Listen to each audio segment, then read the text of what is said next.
सलूनी 21 मार्च सलूनी घाटी में 30 एकड़ के क्षेत्रफल में होगी लिवेंडर की खेती। उपायुक्त डीसी राणा। हिमालयन जैव संपदा प्रौद्योगिकी संस्थान के सहयोग से जागरूकता शिविर आयोजित। जिला में औषधीय और सुगंधित पौधों की खेती के लिए जलवायु अनुकूल गांव चकुली में सघन तेल आसवन इकाई का उपायुक्त ने किया शुभारंभ।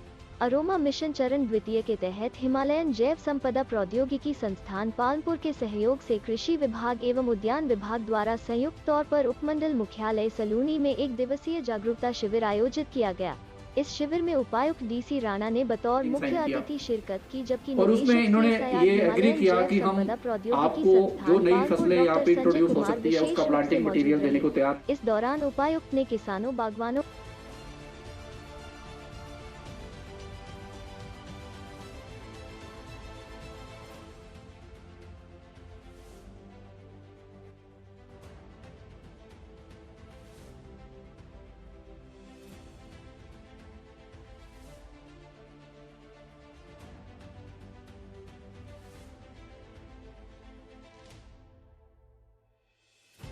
चंबा एक एस्पिरेशनल डिस्ट्रिक्ट है और यहाँ पे अगर हमने लोगों की आमदनी को बढ़ाना है और अगर चंबा को बैकवर्ड डिस्ट्रिक्ट के टैग से हटाना है तो हमें अलग अलग क्षेत्र में काम करना पड़ेगा।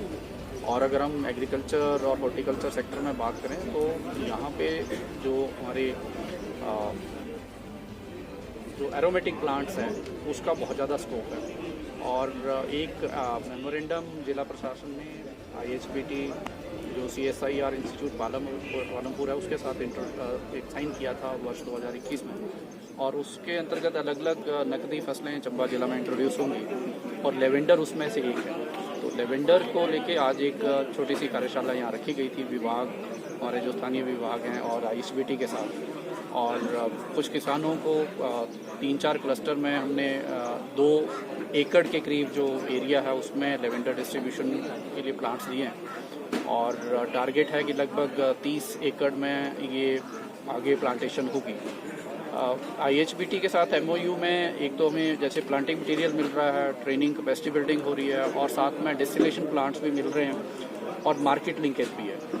सो एंड टू एंड जो है हमारा इनके साथ एग्रीमेंट है और किसान प्लांटिंग के बाद उसको अपने लेवल पे प्रोसेसिंग भी कर सकते हैं और उनको डायरेक्टली मार्केट से लिंक भी करेंगे। अगर हम ट्रेडिशनल क्रॉप्स ही ज़िले में उगाते रहेंगे तो मुझे लगता है उससे हमारी आमदनी नहीं बढ़ेगी और हमारा जब क्लाइमेट कैश क्रॉप्स के प्रति हमारा जो एरोमेटिक प्लांट्स के लिए अगर सूटेबल है तो मुझे लगता है हमें उसको करना चाहिए। और उसी की आज दोबारा से एक तरह से शुरुआत हुई है। पहले भी लेवेंडर यहाँ पे इंट्रोड्यूस हुआ था लेकिन किन्हीं कारणों करके वो सफल नहीं हुआ। अभी जिस तरह से एक पूरे पैकेज के रूप में इसको देखा जा रहा है तो मुझे लगता है ज़रूर इसका फ़ायदा होगा।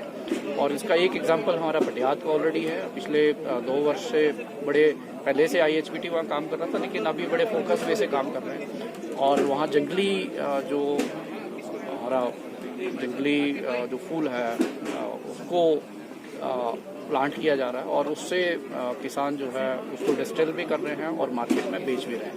तो किसानों में अगर हम थोड़े से चैंपियंस भी अगर क्रिएट कर पाएँ तो उससे ये मिशन जो है आगे बढ़ सकता है। मैं आपको बताऊं, CSIR का एक ऑब्जेक्टिव है कि इंडस्ट्रियल क्रॉप को बढ़ावा देना और उसमें end to end approach adopt करना।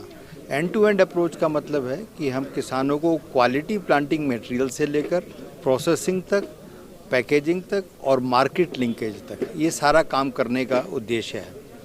ये CSIR की अलग अलग प्रयोगशालाओं में भौगोलिक परिस्थितियों के हिसाब से इस मिशन को अंजाम दिया जा रहा है और हिमाचल प्रदेश की भौगोलिक परिस्थिति को देखते हुए हमारा यहाँ पे कुछ खास क्रॉप के ऊपर फोकस है जिसमें लेवेंडर एक प्रमुख है। आपको मैं बताना चाहता हूँ कि पिछले कुछ सालों में एक गोल्डन रिवोल्यूशन हुआ है हिमाचल प्रदेश में जिसमें वाइल्ड मैरीगोल्ड ऑयल में हिमाचल प्रदेश ने शीर्षस्थ स्थान प्राप्त किया है। आपको ध्यान होगा कि लेवेंडर एक दूसरी क्रॉप है जो एक रिवोल्यूशन ला सकती है, क्रांति ला सकती है किसानों की आमदनी बढ़ाने के लिए। और उस क्रांति की शुरुआत आज DC साहब की उपस्थिति में हुई है।